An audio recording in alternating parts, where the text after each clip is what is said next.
அனைவருக்கும் வணக்கம். இப்போ ரீசெண்டா நம்முடைய ஞானி சார் ஒரு படம் ப்ரொமோஷன் நிகழ்ச்சியில போயிருப்பாரு. அந்த நிகழ்ச்சியில அவர் என்ன சொன்னார்னா, இந்த படத்தை போய் எல்லாரும் பாருங்க.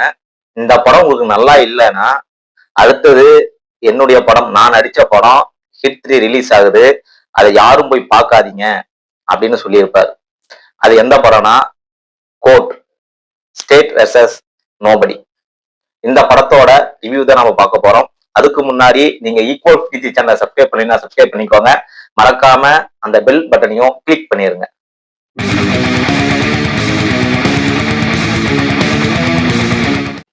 ஒரு வாட்ச்மேன் பையன் தான் வீட்டு பிள்ளைய லவ் பண்ணி எப்படி அவன் சுத்தலாம்னு ஒரு பர்சனல் கட்ஸ்ல பண திமிர்லையும் அந்த வாட்ச்மேன் பையன் மேல போக்சோ வழக்கு போடுவாங்க. அந்த போக்சோ வழக்குல இருந்து அந்த பையன் எப்படி வெளியில வரான் அப்படிங்கறதா அந்த படத்தோட கதையே. இந்த படத்துல 2 விஷயத்தை பத்தி பேசியிருப்பாங்க.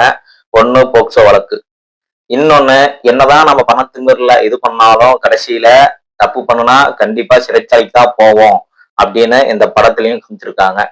அந்த பணத்தை வச்சுட்டு அவன் என்ன பண்றான்னா, வக்கீல விலைக்கு வாங்குவான், காவல்துறையை விலைக்கு வாங்குவான், சாட்சிய விலைக்கு வாங்குவான், உண்மையை விலைக்கு வாங்குவான், பொய்ய விலைக்கு வாங்குவான். எதையெல்லாம் இவன் விலைக்கு வாங்கினானோ அது எல்லாமே இவனுக்கு எதிராதான் இருக்கும் அப்படின்னு இந்த படத்துல காமிச்சிருக்காங்க. ஒரு 6 வயசு குழந்தைய 40 வயசு ஒரு ஆளை ரேப் பண்ணுனானா அவனுக்கு கடுமையான தண்டனை கொடுக்கறதுக்காக தான் போக்சோ வழக்கை கொண்டு வந்தாங்க. ஆனா 17 வயசு பொண்ண 19 வயசு பையன் காதலிச்சா கூட போக்சோ வழக்கு போடுறாங்கன்னா இந்த வழக்கை டிஃப்ரெண்டா ட்ரீட் பண்ணணும்னு சொல்லியிருப்பாங்க. இதே நம்ம தேசத்துல 16, 17 வயசுல கல்யாணம் பண்ணினவங்க எல்லாம் பெரிய சாதனை எல்லாம் பண்ணியிருக்காங்க. அப்பயும் இந்த போக்சோ சட்டம் இருந்துருந்துச்சுன்னா நம்ம சரித்திரத்துல சில பேர் இருந்திருக்காதுன்னு சொல்லியிருப்பாங்க. ஒரு பொண்ணோட வயது 17 வருஷம் 364வது நாள்ல நடந்தா தப்பானது, 18வது வருஷம் முதல் நாள்ல நடந்தா சரின்னு சொல்லுவாங்க.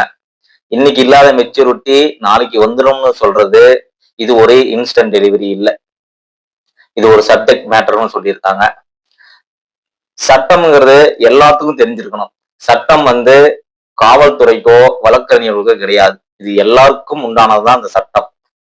நானி சார் சொன்ன மாதிரி இந்த படம் ஒர்த்து தான்.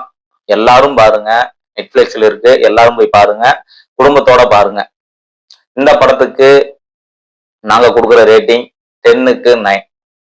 நன்றி.